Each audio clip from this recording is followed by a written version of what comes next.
जिंदगी के रंग हजार और तेरा प्यार, दोनों इस तरह मिले कि बात बन गई। जिंदगी के रंग गीतों के संग प्रोग्राम में दोस्तों आपका स्वागत है। आइए आपको मिलवाते हैं हमारे आपके जैसे सज्जनों और महिलाओं से, जिनकी बातें सुनकर, जिनसे बातचीत करके आपको बड़ा मजा आएगा और उन्हीं के पसंद के गीत भी हम इस प्रोग्राम में सुनेंगे। तो चलिए शुरू करते हैं इस प्रोग्राम को। दोनों इस तरह मिले कि बात बन गई, हर खुशी सिमट के तेरा साथ बन गई। नमस्कार श्रोताओं, आप सुन रहे हैं कार्यक्रम जिंदगी के रंग गीतों के संग। और दोस्तों, आज का रंग है डिजिटल दुनिया का बहुरंगी रंग। मैं आपका दोस्त आलोक कुमार हमेशा की तरह आपसे मुखातिब हूं। आज हमारे स्टूडियो में एक ऐसी पर्सनैलिटी मौजूद है जिनकी लाइफ स्टोरी ट्रूली इंस्पायरिंग है। पॉजिटिविटी, रेजिलियंस और सेल्फ ग्रोथ का एक शानदार उदाहरण। हम बात कर रहे हैं इप्शिता राजपूत जी की। Jamshedpur steel city, green city और टाटा नगर की proud daughter, A caring, grounded and humble family background से आने वाली, सॉफ्टवेयर डेवलपर से लेकर इंटरनेशनल बीपीओ और फिर टाटा बीपीओ में असिस्टेंट मैनेजर तक पहुंचने वाली, और आज डिजिटल वर्ल्ड में अपनी नई पहचान बना रही हैं। आज के इस स्पेशल इंटरव्यू में हम जानेंगे उनकी जर्नी, उनका माइंडसेट और कैसे एनवी शॉपे जैसे डिजिटल प्लेटफॉर्म ने उन्हें घर बैठे लर्निंग और अर्निंग का नया रास्ता दिया। हम बात करेंगे digital marketing basics, work from home opportunities, social media earning, और साथ ही यह भी सीखेंगे कि ऑनलाइन स्कैम से खुद को कैसे सेफ रखें। सो स्टे ट्यून्ड इन, क्योंकि ये बातचीत न सिर्फ इंफॉर्मेटिव होगी बल्कि आपके दिल को भी छू जाएगी। Let's welcome the very inspiring Ipshita Rajput ji. Ipshita ji, आपका बहुत बहुत स्वागत है हमारे कार्यक्रम में। धन्यवाद आलोक जी, और सभी श्रोताओं को मेरा नमस्कार। कभी सोचा भी नहीं था कि मेरी कहानी भी इतनी इंस्पायरिंग हो सकती है, तो आज मैं बहुत दिल से बात करूंगी। चलिए शुरुआत करते हैं। आप जमशेदपुर स्टील सिटी और ग्रीन सिटी से हैं, जिसे हम प्यार से टाटा नगर भी कहते हैं। अपने बचपन और वहां की लाइफ वैल्यूज के बारे में हमारे लिसनर्स के साथ कुछ शेयर कीजिए, बताइए प्लीज। जी बिल्कुल आलोक जी, मैं जमशेदपुर से हूँ और जिसे हम प्यार से स्टील सिटी, ग्रीन सिटी भी कहते हैं। और मेरी नजरों में ये सिर्फ एक शहर नहीं बल्कि एक कंप्लीट वैल्यू सिस्टम है। झारखंड राज्य का एक प्रमुख इंडस्ट्रियल शहर है, जिसकी स्थापना इंडस्ट्रियलिस्ट जमशेदजी टाटा ने की थी, और ये टाटा स्टील और टाटा मोटर्स जैसे बड़े इंडस्ट्रीज के केंद्र है। 1917 में Tata iron and steel company TISCO की स्थापना यही हुई थी। टाटा नगर में बचपन बिताने का सबसे बड़ा असर ये रहा कि वहाँ की सिंप्लिसिटी, क्लेanलीनेस, डिसिप्लिन और धीरे धीरे हमारी लाइफस्टाइल का हिस्सा बन जाती है। तो जमशेदपुर का ये एक खूबसूरत पहलू उसकी ग्रीनरी है। हर रोड पे साफ सुथरा एनवायरनमेंट, पेड़ मिलेंगे पूरा रास्ते भर, और इसने मुझे नेचर को करीब रखा और सिंप्लिसिटी की वैल्यू भी सिखाई। तो आज भी लाइफ में किसी भी हसल में मैं हूँ तो यही कार्य करती हूँ, इनकी डिसिप्लिन, एम्पैथी और कम्युनिटी बॉन्डिंग। ग्रेट। जमशेदपुर के बारे में इतना अच्छा आपने हमें बता दिया कि हमें सुन के मजा आ गया। जी आपके जी पिताजी लगभग 40 साल तक टाटा मेन हॉस्पिटल में डॉक्टर रहे हैं। उनकी जी सेवा भावना ने पर्सनैलिटी को कैसे शेप किया? जी, मेरे पिताजी लगभग 40 इयर्स तक टाटा मेन हॉस्पिटल के डॉक्टर रहे, और उनकी सेवा भावना मेरा पर्सनालिटी की सबसे गहरी जड़ है। उन्होंने मुझे 3 चीज सिखाई। सबसे पहले एम्पैथी। एम्पैथी जो होता है दूसरों के दर्द को समझना और उसे हल्का करने की कोशिश करना, यही इंसानियत कहा जाता है। सेकेंड, उन्होंने सिखाया मुझे डिसिप्लिन और डेडिकेशन। उन्होंने बोला अगर कोई काम अपने नाम से जुड़ गया है तो उसे पूरी ईमानदारी से करो। यही माइंडसेट मुझे हर रिस्पॉन्सिबिलिटी में कंसिस्टेंसी देता है। थर्ड पॉइंट, उन्होंने मेरे को ह्यूमिलिटी सिखाया, जो सबसे बड़ी चीज है। इतने बड़े हॉस्पिटल में वो खुद रिस्पेक्टेड डॉक्टर होने के बावजूद भी हमेशा ग्राउंडेड रहे। उन्होंने सिखाया, no matter how successful you become, kindness should always come first. So यही 3 चीज मेरे लिए बहुत इंपॉर्टेंट है जो उन्होंने सिखाया है मुझे। ब्यूटीफुल। फादर की जो ये आपको एडवाइस है और जो गाइडेंस है वो आपके साथ हमेशा रहेगी। आपकी सिस्टर और मदर, क्योंकि हर मदर अपनी बेटी की थिंकिंग को इन्फ्लुएंस करती है, उन्होंने कुछ आपको क्या कहा, कैसे गाइड किया, कुछ उसके बारे में बता सकेंगे? जी बिल्कुल, माँ ने मेरे को सिखाया ग्रेस और स्ट्रेंथ क्या होती है। माँ ने सिखाया कि स्ट्रेंथ हमेशा लाउड नहीं होती है, कभी कभी स्ट्रेंथ का मतलब होता है शांत रहकर मुस्कुराते हुए रिस्पॉन्सिबिलिटीज को संभालना। और उनकी पेशेंस, उनकी कामनेस और हर स्थिति में पॉजिटिविटी ढूंढना, ये मैंने सीखा। और हमेशा ग्राउंडेड और होपफुल बनाए रखना, ये उन्होंने मेरे को सिखाया। ब्यूटीफुल। तो इप्सिता जी, फिर ऐसा करते हैं कि आपकी मदर की ये जो कूल एंड काम एटीट्यूड है और जो आपको बहुत अच्छी एडवाइस दी है, इसको याद करके हम एक गाने के लिए रुक जाते हैं, गाने को एंजॉय करते हैं। जी जी बिल्कुल, धन्यवाद। माँ सुनाओ मुझे वो कहानी जिसमें राजा ना हो रानी।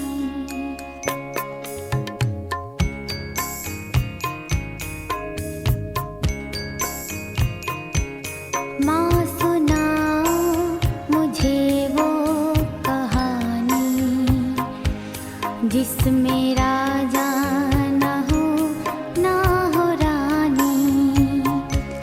माँ सुनाओ मुझे वो कहानी जिसमें राजा ना हो रानी।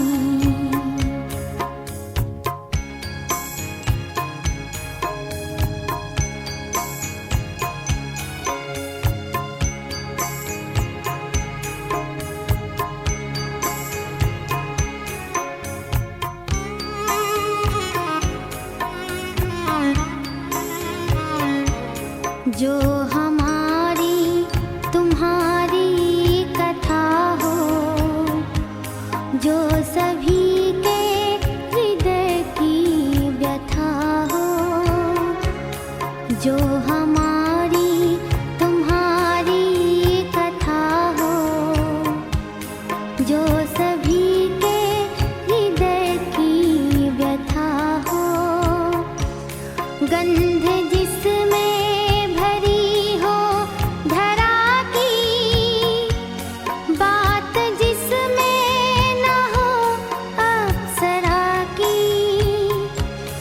हो न परियां जहां आसमानी, माँ सुनाओ मुझे वो कहानी जिसमें राजा ना हो रानी। इप्सिता जी, आपने schooling BSc diploma in environmental studies Jamshedpur से किया और एमबीए इन एचआर भुवनेश्वर से किया। आपकी एकेडमिक जर्नी ने आपके इंटरेस्ट को कैसे डेवलप किया? क्या क्या उससे आपको एकेडमिक से आपको क्या फायदा मिला आगे जाके? ओके, आलोक जी, स्कूल तो मैंने सेक्रेड हार्ट कॉन्वेंट किया था जमशेदपुर से। और स्कूल के दिनों ने मुझ में क्यूरियोसिटी और कंसिस्टेंसी दोनों डाले हैं। और राइटिंग, रीडिंग, पीपल ऑब्जर्वेशन मेरी नेचुरल हैबिट्स थी। और यहाँ मैंने कम्युनिकेशन का भी बेस बनाया है। लेकिन एमबीए एचआर जो मैंने किया वो मेरे लिए टर्निंग पॉइंट था। वहाँ मुझे समझ में आया कि मुझे पीपल, कम्युनिकेशन और ग्रोथ से जुड़ा काम सबसे ज्यादा पसंद है। तो human behaviour, motivation, leadership, organisation dynamics, इन सब ने मेरे नेचुरल स्ट्रेंथ्स को सही डायरेक्शन दिया। तो अगर मैं आज पीपल सेंट्रिक हूँ, एम्पैथेटिक हूँ, कम्युनिकेशन ड्रिवन हूँ, तो ये मेरी जमशेदपुर की एकेडमिक जर्नी का एक असर है। बहुत बढ़िया। अच्छा, तो आपको टेक्नोलॉजी और डिजिटल स्किल्स इनमें कैसे इंटरेस्ट डेवलप हुआ? क्या, कब, how did it all started? सच कहूँ आलोक, तो एक्चुअली डिजिटल स्किल्स में मेरी रुचि हाल में ही बनी। ठीक तभी जब मैंने अपनी नौकरी छोड़ दी थी। उस समय थोड़ी कंफ्यूजन में भी थी और थोड़ा सेल्फ रिफ्लेक्शन भी चल रहा था कि क्या करें। इसी बीच मैंने एक फ्रेंड को देखा जो डिजिटल मार्केटिंग की ट्रेनिंग ले रही थी। तो उसकी ग्रोथ और उसकी कॉन्फिडेंस और डिजिटल फील्ड का फ्लेक्सिबिलिटी देख के मुझे पहली बार महसूस हुआ कि ये सिर्फ स्किल का ट्रेंड नहीं है, ये फ्यूचर भी बन सकता है। तो उसी समय से मेरे को रुचि आने लगी इसके बारे में। आपके कैरियर की शुरुआत सॉफ्टवेयर डेवलपर के रूप में हुई। कॉर्पोरेट वर्ल्ड में पहली बार कदम रखने पर आपको कैसा लगा? कॉर्पोरेट दुनिया कैसी लगी? जी, कॉर्पोरेट दुनिया में मैंने बहुत कुछ सीखा, जैसे प्रोफेशनलिज्म क्या होता है, डेडलाइंस कैसे मैनेज की जाती है, सीनियर से फीडबैक लेना कितना इम्पोर्टेंट होता है, टीम में काम करने का असली अर्थ क्या है, मैंने कॉर्पोरेट वर्ल्ड से सीखा। कॉर्पोरेट दुनिया का पहला अनुभव मेरे लिए एक स्ट्रॉन्ग फाउंडेशन था, जिसने मुझे डिसिप्लिन भी सिखाया, प्रोफेशनलिज्म, सेल्फ बिलीफ, ये सब सिखाया है। तो इप्सिता जी, शादी के बाद जमशेदपुर वापस आकर टाटा बीपीओ में लगभग 12-13 साल असिस्टेंट मैनेजर के रूप में आपने काम किया। यह लंबी जर्नी क्या सिखा गई? टाटा बीपीओ से आपने क्या क्या लर्निंग की? जी, टाटा बीपीओ में मैंने 12-13 साल काम किया एज एन असिस्टेंट मैनेजर। तो इसने मैंने पेशेंस, इमोशनल स्टेबिलिटी अपनी सबसे बड़ी ताकत बनी यहाँ पे। वर्क एथिक्स को मैंने सीखा, रिस्पॉन्सिबिलिटी का स्ट्रॉन्ग फाउंडेशन बना। बैलेंस हुआ, मेरा करियर और फैमिली दोनों को संभालने का कैपेबिलिटी मैंने रखा। टाटा बीपीओ का ये 12 से 13 साल का फेज मेरे करियर की सबसे बड़ी लर्निंग जर्नी थी। इसने मुझे एक कॉन्फिडेंट, प्रोफेशनल और बैलेंस्ड वुमन और एक इमोशनली इंटेलिजेंट लीडर बनाया। आपको शायद हेल्थ इश्यूज के कारण ये जॉब छोड़ना पड़ा। ये भी एक बड़ा इमोशनल डिसीजन सा होता है और टफ होता है। तो कुछ बताना चाहेंगे उसके बारे में हमें? जी, after working for around 13 to 14 years, actually सच कहूँ तो हेल्थ इश्यूज की वजह से जॉब छोड़ना मेरे लिए काफी मुश्किल था। क्योंकि मैं हमेशा सोचा कि मैं हमेशा एक हार्ड वर्किंग, कमिटेड और अपने काम को दिल से करने वाली रही हूँ। तो जॉब छोड़ना मेरे लिए आसान नहीं था, लेकिन उसी डिसीजन ने मेरी हीलिंग, क्लैरिटी और नए करियर पाथ की शुरुआत जरूर की है। तो इसका मतलब है इस सिचुएशंस में कई महिलाएं कभी-कभी आ जाती हैं। तो आपका ये है कि उनको, आपका क्या मैसेज है उनके लिए? क्या कहना चाहेंगी कि उनको ये इस तरह का स्ट्रॉन्ग डिसीजन लेना चाहिए जब ऐसी सिचुएशन हो, नहीं कोप अप कर पा रही हो? क्या, what do you want to say? जी, मेरी तरह ऐसे सिचुएशंस तो बहुत सी महिला के साथ होती होंगी, जहाँ हेल्थ, फैमिली रिस्पॉन्सिबिलिटीज या लाइफ सर्कमस्टांसेस उन्हें पॉज लेने पर मजबूर कर देते हैं। और मैं उन्हें सिर्फ एक बात कहना चाहूंगी, रुकना कोई हार नहीं है। अपनी सेहत और मेंटल पीस को प्रायोरिटी जरूर दे। लाइफ खत्म नहीं होती, डायरेक्शन बदलती है। अपने आप को भरोसा रखे, अपने आप पर भरोसा रखे। आप जितना सोचती है उनसे कहीं ज्यादा स्ट्रांग है। Wonderfully said. मजा आ गया सुन के आपकी बात। मतलब अगर आप, life is not a full stop, बीच में राइट, अगर एब्सोल्युटली। कॉमास कहीं लग जाते हैं तो लग जाने हम्म, दीजिए, ऐसी कोई बात नहीं है, कोई फुल स्टॉप नहीं है हर जगह। राइट, जो कहीं डायरेक्शंस कहीं बदलती है हमारी। डायरेक्शन राइट, बदलती है, डायरेक्शंस बदलती है। डायरेक्शन बदलती है। ऐसा मत सोचिए कि इसको छोड़ दिया तो जिंदगी में आगे कुछ होगा ही नहीं। ब्यूटीफुल। एब्सोल्युटली, बहुत सारे रास्ते हैं हमारे लिए, but we just need to know where to go. तो अब हम आते हैं इप्सिता जी एनवी शॉपे के बारे में। आपको जी, एनवी शॉपे के बारे में पहली बार कैसे पता चला और क्या चीज आपको इस प्लेटफॉर्म की ओर अट्रैक्ट कर गई? मैं ऐसे प्लेटफॉर्म की तलाश में थी जो मुझे घर के काम करने, सीखने और अपनी आइडेंटिटी को फिर से बिल्ड करने का मौका दे सके। तो सबसे बड़ा आकर्षण यहाँ पे था women empowerment plus digital freedom, community का सपोर्ट था, पॉजिटिव कल्चर था। तो मेरे को लगा this was the right place for my comeback वाला फीलिंग मेरे को फील हुआ।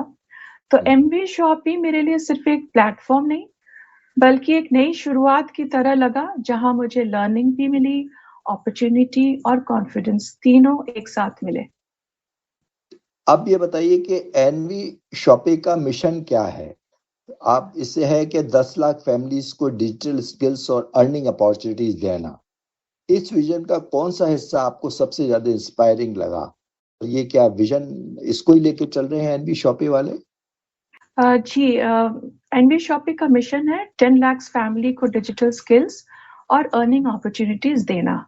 तो मेरे लिए सिर्फ ये स्टेटमेंट नहीं, बिल्कुल एक बहुत बड़ा सोशल इम्पैक्ट है, सोशल इम्पैक्ट विजन है राधा। तो डिजिटल स्किल्स आम लोगों तक पहुंचाना, earning opportunities for everyone, that is housewife से लेके स्टूडेंट्स तक, वुमेन एम्पावरमेंट मेरे दिल के सबसे करीब, skill plus income plus community, एक कंप्लीट ट्रांसफॉर्मेशन मॉडल है ये एक्चुअली। अब इसमें learn and earn concept beginners, यहाँ तक कि नॉन टेक्निकल लोग, ये कैसे हेल्पफुल है, ये कैसे वर्क करता है, थोड़ा इसके बारे में बताइए। जी जी, तो लर्न एंड अर्न कॉन्सेप्ट मुझे इसलिए इतना पावरफुल लगता है क्योंकि बिगिनर्स यहाँ तक कि नॉन टेक्निकल लोगों भी के लिए भी डिजाइंड है ये।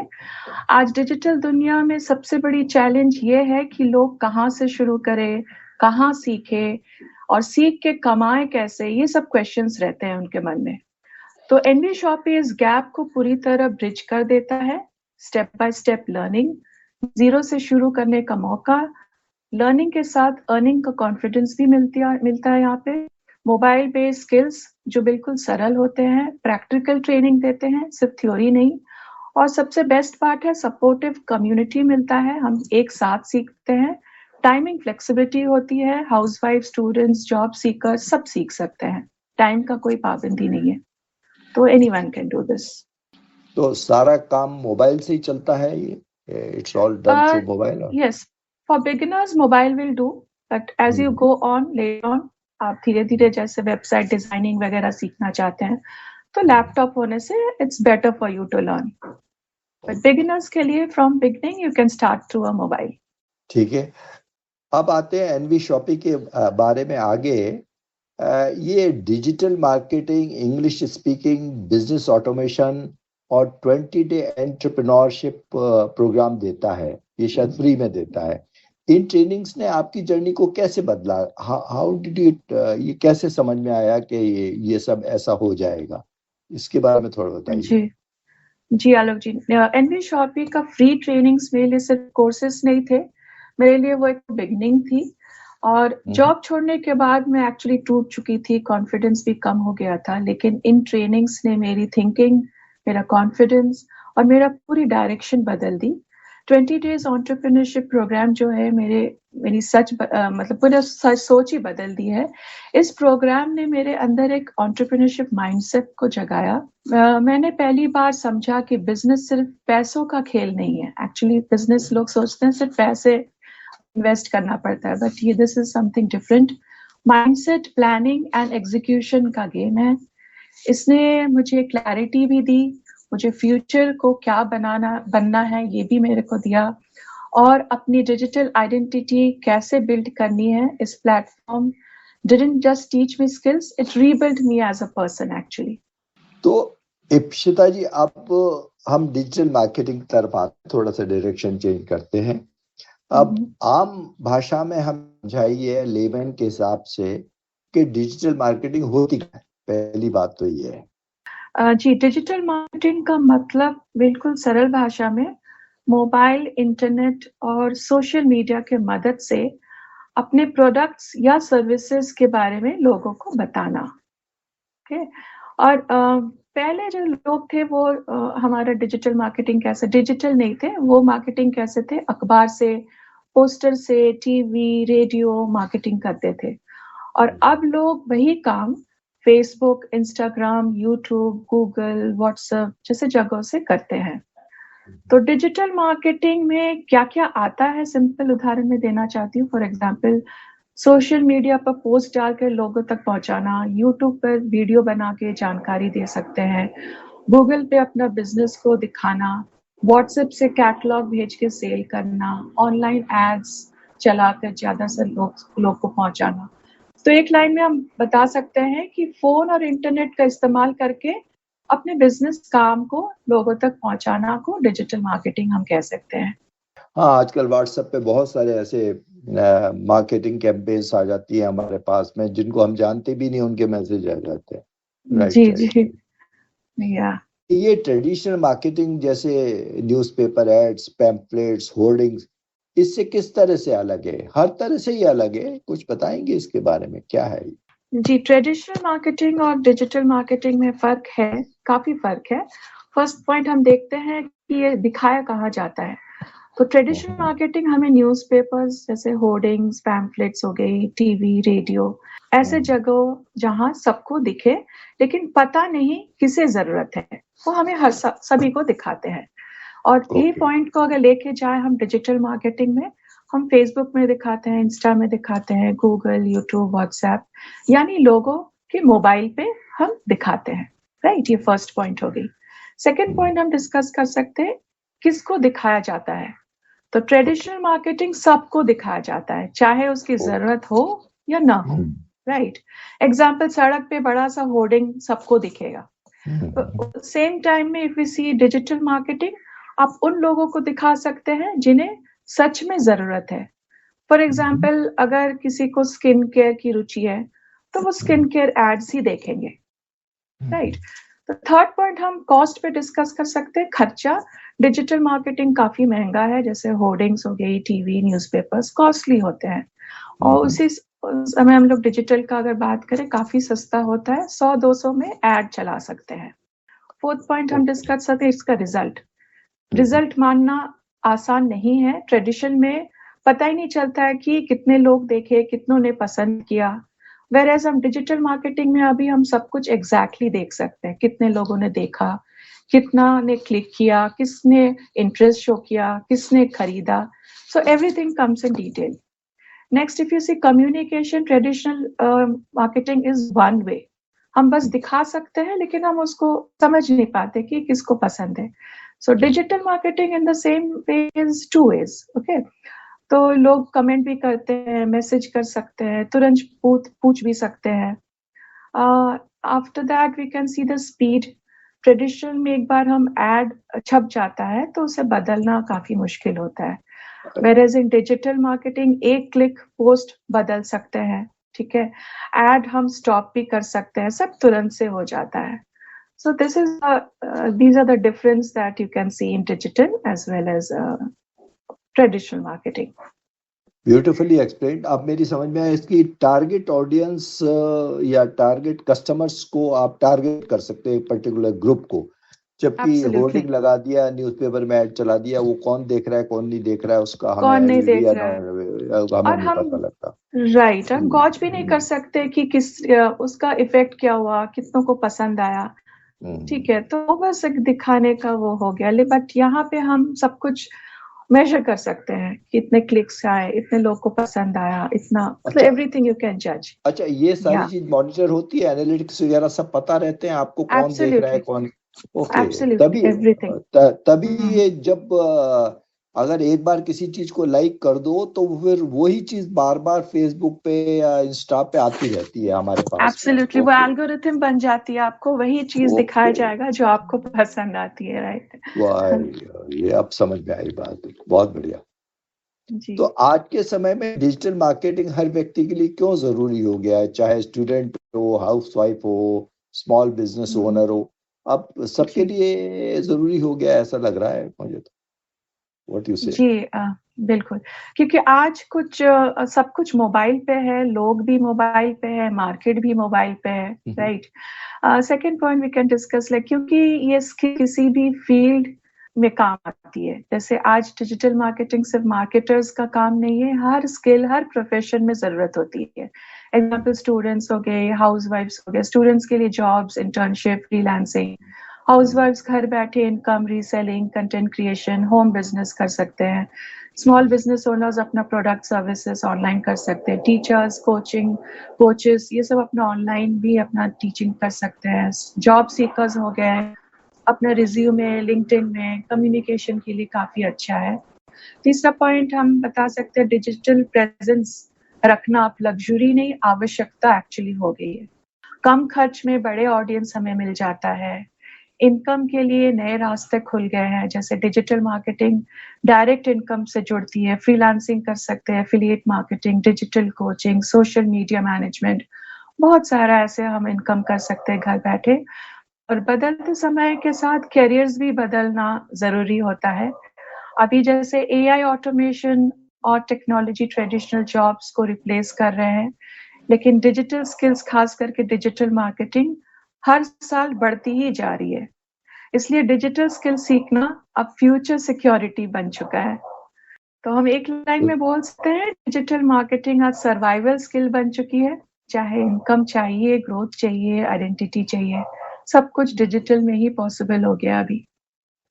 तो हाँ, मैंने देखा स्टूडेंट्स वगैरह भी जो हैं कोचिंग भी इससे लेते हैं, कोर्सेज भी इससे पढ़ लेते हैं, सारा कुछ कंटेंट आ जाता है उनके पास में, सिलेबस राइट, से लेकर और कंटेंट भी इसके पास में आ जाता है। ब्यूटीफुल। सब कुछ घर तो बैठे आप जैसे टीचर्स के लिए भी बहुत सोर्सेस ऑफ इनकम भी हो गया है, जैसे on a large scale they can teach, और स्टूडेंट्स के लिए भी बहुत फायदेमंद हो गया है।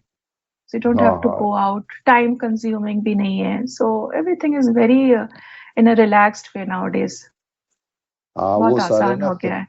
फिजिक्स वाला सर, उनका तो आईपीओ भी आ गया है अभी। Absolutely. राइट राइट, कितने बड़े आदमी हो गए हैं वो। इंस्टा बड़ा पॉपुलर हो गया है आजकल, मैंने सुना है। इंस्टा बहुत पॉपुलर हो गया हम है। लोग तो फेसबुक के जमाने के हैं, लेकिन सुनना है इंस्टा बड़ा पॉपुलर हो गया है। Insta okay. भी सबसे ज्यादा पॉपुलैरिटी। और व्हाट्सएप भी एक मिनी बिजनेस हब सा बन गया है। तो व्हाट्सएप स्टेटस, ब्रॉडकास्ट लिस्ट, इसके साथ में बहुत सारी अर्निंग शुरू कर चुके हैं। That's great. हाँ, व्हाट्सएप में भी सबसे बड़ा ताकत आपका ट्रस्ट और पर्सनल कनेक्शन बिल्ड होती है उसमें। और स्टेटस भेजते हैं तो विजिबिलिटी दिखती है, ब्रॉडकास्ट से रेगुलर कस्टमर्स आपको मिल जाएंगे, ग्रुप्स में कम्युनिटी ग्रुप्स बना सकते हैं, कैटलॉग्स बना सकते हैं ऑनलाइन शॉपिंग के लिए, पेमेंट्स वगैरह इंस्टेंटली होता है। तो कोई भी व्यक्ति से व्हाट्सएप में घर बैठे भी इनकम शुरू कर सकते हैं। ब्यूटीफुल। ये तो पूरी एक नई दुनिया बन गई है बेसिकली। तो बिल्कुल बिल्कुल। बिल्कुल एक नई दुनिया हो तो गई है। आज जैसे हमारे बच्चों को भी हम लोग सिखाते हैं, अगर पढ़ाई नहीं भी करो तो मतलब एक सिक्योर्ड आपको जॉब मिल जाएगी if you are interested actually. और इतने एवेन्यूज खुल गए हैं ना इप्सिता के। आप देखिए, पहले लोग डॉक्टर बन जाएंगे, इंजीनियर बन जाएंगे, या चार्टर्ड अकाउंटेंट बन जाएंगे। Traditional limited scope was there limited actually scope पहले। था। हाँ। और अब देखिए बच्चे पता नहीं क्या क्या कर रहे हैं, नए नए काम कर रहे हैं, और उसमें कमा भी अच्छा रहे हैं। ऐसी कमा बात भी नहीं है। अच्छा रहे हैं, सही बात है। और उनकी नॉलेज हम लोग से काफी आगे बढ़ चुकी है। Whatever we know now, छोटे छोटे बच्चों को उतना सब कुछ पता रहता है। अरे 10-11 साल का मेरे ग्रैंडसन हैं, वही इतना दिन भर मोबाइल पे पता नहीं क्या करते रहते हैं। उनको सब नॉलेज है। राइट। चलिए आगे चलते हैं। डिजिटल मार्केटिंग सीखकर महिलाएं घर से कौन से काम शुरू कर सकती है, इसके बारे में थोड़ा बताइए। जी, महिलाएं फर्स्ट में सोशल मीडिया मैनेजर, एसएमएम हम बोलते हैं। अब छोटे business, boutique, small bakery shops, salon, तो ये सब आप कर सकते हैं, जिसमें कंटेंट पोस्ट करना, कैप्शन लिखना, रील्स बनवाना, मैसेजेस संभालना, इसमें भी आप पैसा कमा सकते हैं। कंटेंट क्रिएटर बन सकते हैं। अगर आपका क्रिएटिविटी पसंद हो तो आप रील्स, पोस्ट या ग्राफिक्स बना सकती है। ठीक है। हम थर्ड में एफिलिएट मार्केटिंग, जिसमें कोई कैपिटल की जरूरत नहीं है, आप दूसरों के प्रोडक्ट्स का लिंक शेयर करके कमीशन कमा सकती है। प्लेटफॉर्म्स जो है अमेजन है, मीशो है, फ्लिपकार्ट है, एनवी शॉपी का डिजिटल प्रोडक्ट्स भी है। तो कमाई पूरी तरह से सेल्स पे डिपेंड है, अनलिमिटेड पोटेंशियल है। फिफ्थ हम बता सकते हैं फ्रीलांसिंग भी कर सकते हैं डिजिटल मार्केटिंग में। आप क्लाइंट्स को स्पेसिफिक सर्विसेज दे सकती है, जैसे posting, ads, page management, SEO, email marketing, website setup, ये सब भी आप करके दे सकते हैं, जो फ्रीलांसिंग हो सकता है। और होम बेस्ड ऑनलाइन टीचिंग भी हो सकती है, जैसे इंग्लिश स्पीकिंग का आपने ऑनलाइन ले लिया, computer basics, digital skills, cooking, drawing, stitching, dance, तो ये सब से आप भी कमा सकते हैं। कंटेंट राइटिंग से भी आप कमा सकते हैं। अगर लिखने का शौक हो आपको तो ब्लॉग्स बना सकते हैं, कैप्शन, स्क्रिप्ट्स लिख सकते हैं, इससे भी आप कमा सकते हैं। और ऑनलाइन कोचिंग जो बहुत अभी फेमस है, कंसल्टिंग, पेरेंटिंग पे कोई भी आप अपना नीश लेके आप स्टार्ट कर सकते हैं। एग्जाम्पल पेरेंटिंग, लाइफस्टाइल पे, वुमेन एम्पावरमेंट में, मेंटल वेलनेस पे, रिलेशनशिप गाइडेंस आप देना चाहते हैं, कैरियर कोचिंग देना चाहते हैं, ये सब से भी आपका काफी हो सकता है। तो इतने सारे आपको बेनिफिट्स मिलेंगे घर में बैठे। बहुत बहुत अच्छा। जैसे एनवी शॉपी में 6 इनकम मेथड्स हैं, freelancing, coaching, affiliate, marketing agency. इनमें से जी। बिगनर्स के लिए आप कोई एक दो कोई सजेस्ट कीजिए, कौन सा ठीक है?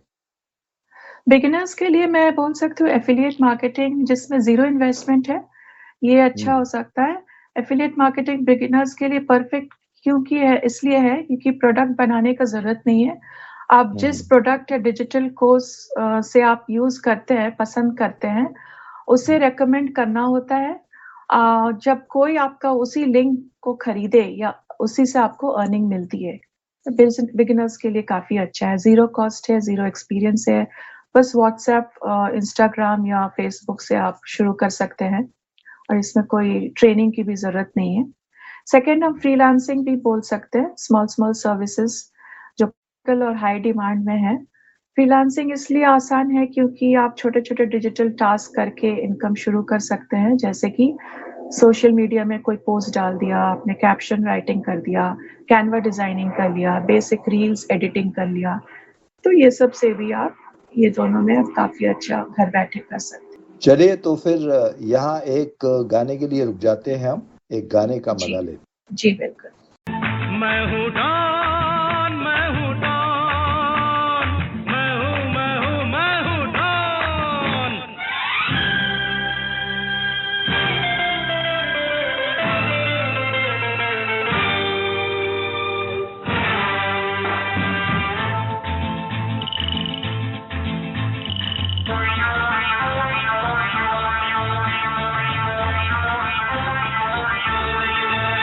अरे तुमने जो देखा है, सोचा है, समझा है, जाना है, वो मैं नहीं, वो मैं नहीं। लोगों की नजरों ने मुझको यहाँ जो भी माना है, वो मैं नहीं, वो मैं नहीं।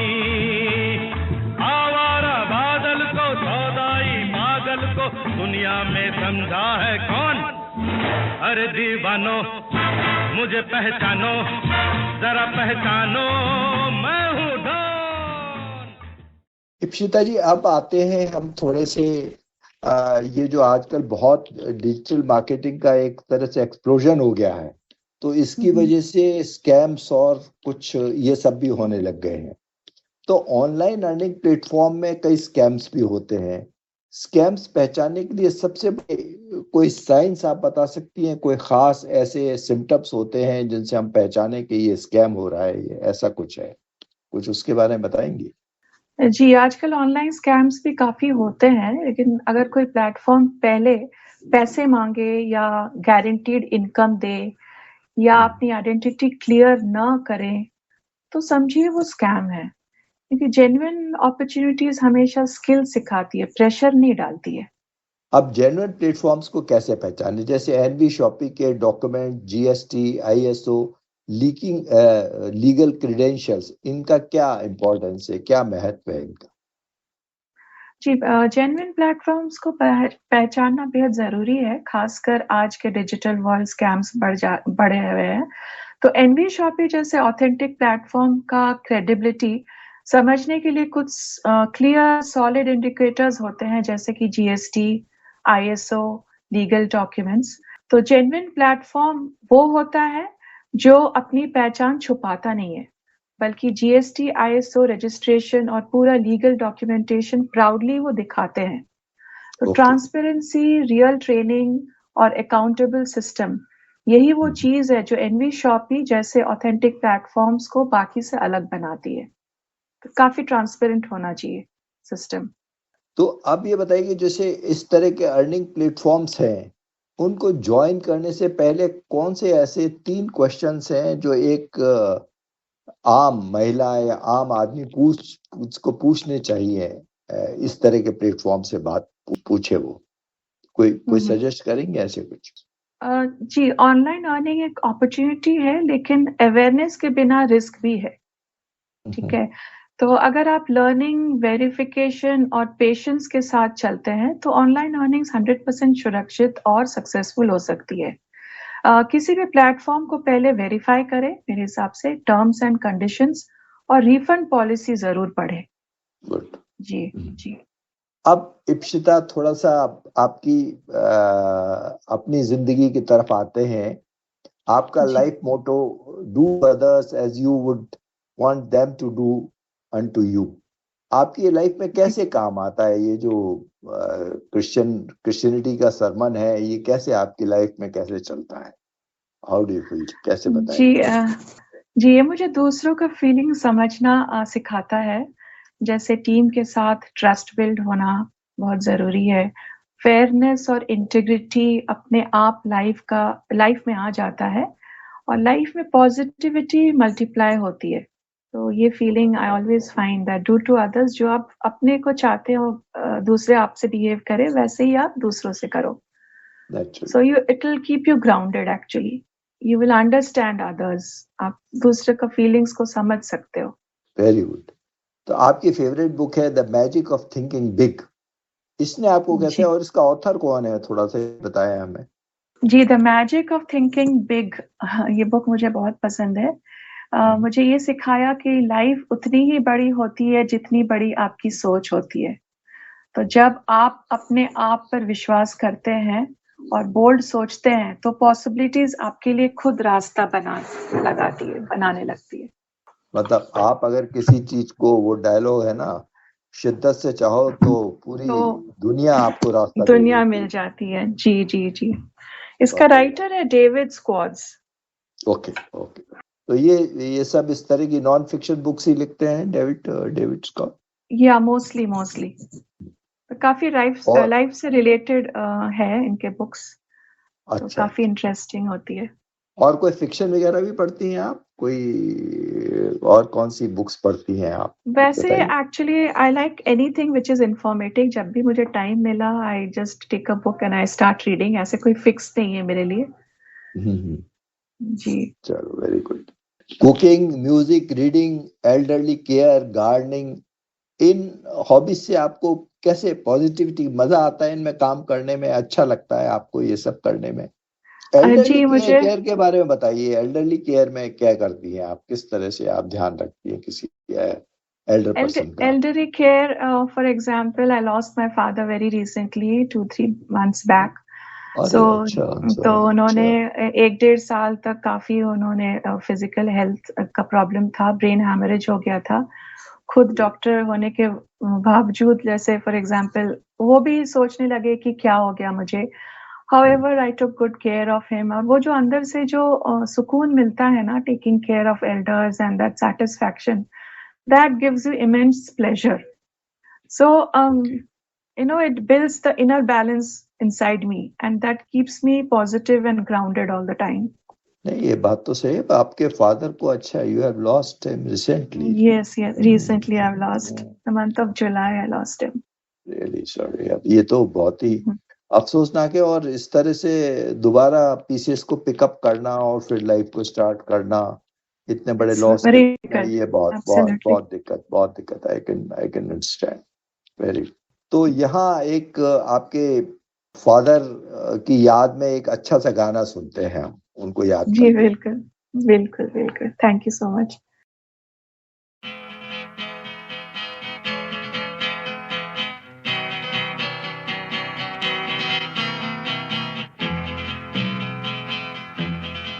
ये जीवन है, इस जीवन का यही है रंग रूप। ये जीवन है, इस जीवन का यही है रंग रूप। थोड़े गम हैं खुशियाँ थोड़े गम है, थोड़ी खुशियाँ यही है, यही है, यही है छाँव धूप, ये जीवन है। हाँ, तो इप्सिता, आने वाले समय में आप खुद को एनवीपी और डिजिटल वर्ल्ड में कहाँ देखती है? आप क्या सोचती है, मैं ऐसा कुछ करूं इस दुनिया के अंदर? जी। बताइए उसके बारे में। जी, मैं आने वाले समय में खुद को एक ऐसी डिजिटल लीडर के रूप में देखती हूँ जो लोगों को सिर्फ स्किल्स ही नहीं बल्कि डायरेक्शन, कॉन्फिडेंस और एक नया जीवन मौका देती है। तो एनवी शॉपी मेरी ग्रोथ का मीडियम है और डिजिटल वर्ल्ड मेरी लिमिटलेस पॉसिबिलिटीज का भविष्य है। ये मेरी सोच है। बहुत बढ़िया, लेट अस होप। हमारी बहुत बहुत शुभकामनाएं आपके लिए। Thank you so much. Women empowerment और कैरियर गैप कैंडिडेट्स के लिए आपका क्या योगदान रहेगा? किस तरह से आप इस पे कंट्रीब्यूट करेंगी? जी, मेरा लक्ष्य सिर्फ अपनी ग्रोथ नहीं है बल्कि उन महिलाओं और कैरियर गैप कैंडिडेट्स की ग्रोथ है जिन्हें किसी एक चांस, एक गाइड और एक विश्वास की जरूरत होती है। तो मैं उस एक बनना चाहती हूँ। और अब हम आखिरी पायदान पर आ गए हैं। इप्सिता, आप हमारे लिसनर्स को क्या कहना चाहेंगी, खास तौर से हाउसवाइफ, स्टूडेंट्स, रिटायर्ड पर्सन्स जो एक नई इनिंग शुरू करना चाहते हैं? जी बिल्कुल, हाउसवाइफ्स के लिए मैं ये बोलना चाहती हूँ कि स्टार्ट छोटा हो सकता है लेकिन मन बड़ा होना चाहिए। आप कैपेबल हो, सिर्फ पहला कदम उठाना है।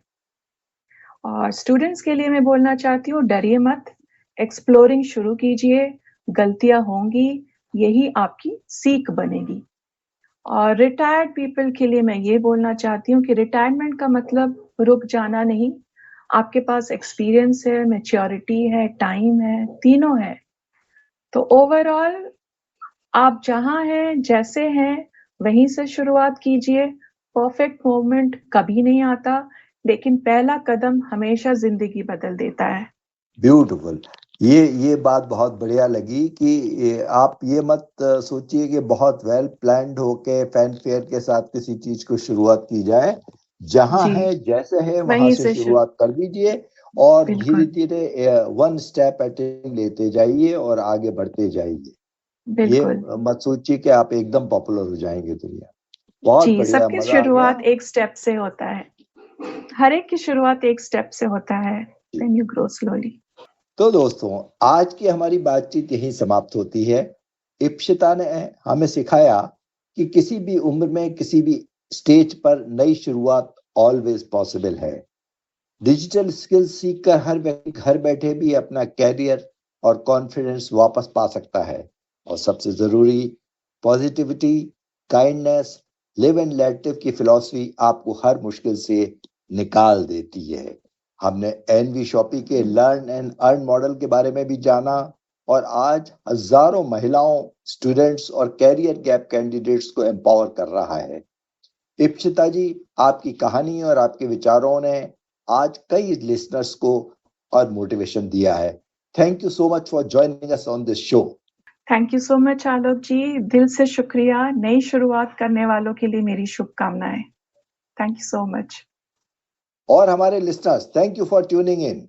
अगर आप भी अपनी लाइफ में कुछ नया सीखना चाहते हैं, डिजिटल वर्ल्ड में कदम रखना चाहते हैं या घर बैठे अर्निंग शुरू करना चाहते हैं, तो आज का एपिसोड आपके लिए एक रिमाइंडर है। Believe in yourself and start today. मैं आलोक कुमार आपसे विदा लेता हूं। मिलते हैं अगली बार एक और इंस्पायरिंग गेस्ट के साथ। Till then, stay happy, stay positive and keep shining. नमस्कार and have a wonderful day. Thank you.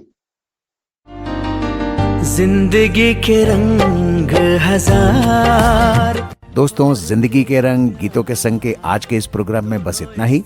कल एक और नए सज्जन और महिला हमारे साथ हाजिर होंगे आपके लिए मजेदार बातें और गीत लेकर। सुनना न भूलिएगा। छोटी सी हमारी कायनात बन गई।